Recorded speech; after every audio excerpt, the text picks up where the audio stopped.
अन्यथा आमची पसंती नोटाला। बैल बाजार भागात लोकसभेचा एकही उमेदवार फिरकला नाही। बैल बाजार प्रभागातील मतदारांची नाराजी।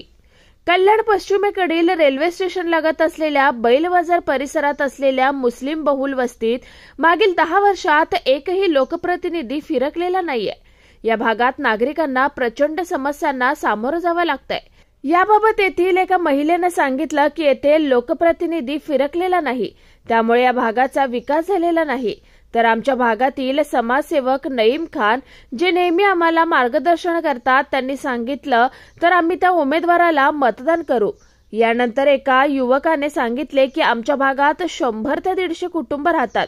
जेव्हा पूर्वीचे आमचे नगरसेवक होते तेव्हा थोडेफार कामं होत होते, आता आमच्या परिसरामध्ये कोणच लक्ष द्यायला नाही।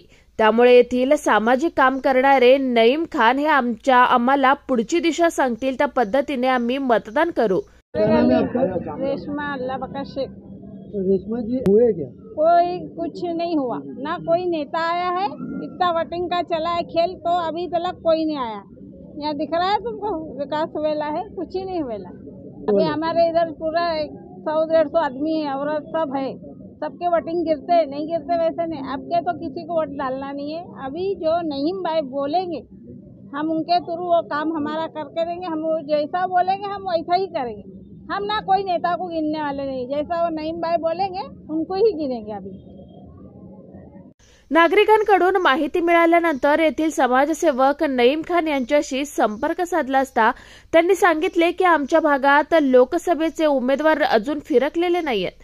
नागरिकांना उमेदवार कोण हे याबाबत संभ्रम आहे, त्यामुळे लोकसभेच्या उमेदवारांनी परिसरात येऊन येथील समस्या जाणून घेतल्या पाहिजेत आणि कोणी उमेदवार आला नाही तर आम्ही नोटा हा पर्याय निवडू। मेरा नाम शेख रमीज है। आप कौन से एरिया में रहते हो, कितने लोग रहते हो? यहाँ मैं वार्ड नंबर 36 में कल्याण में बैल बाजार में रहते हैं। कितने परिवार रहते हैं यहाँ से कम 100-150 परिवार रहते हैं। क्या बोला हुआ सर, जब तक के हमारे माननीय श्री प्रकाश पेनकर जी थे, जब तक के थोड़ा बहुत काम यहाँ हो जाता था, बाकी अभी उनके मृत्यु के बाद कोई ध्यान देने वाला तो है नहीं।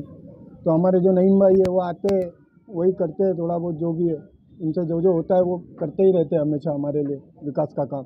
अभी जो कोई आए हैं यहाँ? अभी तक तो कोई नहीं आया है। और जहाँ तक 100-150 परिवार की बात है, यहाँ तो कुछ समझ में भी नहीं आ रहा है कि किसको वोट डाले किसको नहीं। हमारे लिए जो कुछ है वो नईम भाई है, वही आते वही करते। तो अभी नईम भाई जो बोलेंगे, जो तरीके से चलने बोलेंगे, वही तरीके से हम चलेंगे। आप चुनाव में इस टाइम पे वोट डालोगे? नहीं, ऐसा तो कोई इरादा नहीं है, फिर भी हमारे नईम भाई जैसा बोलते हैं इंशाल्लाह हम वैसा करने की कोशिश करेंगे।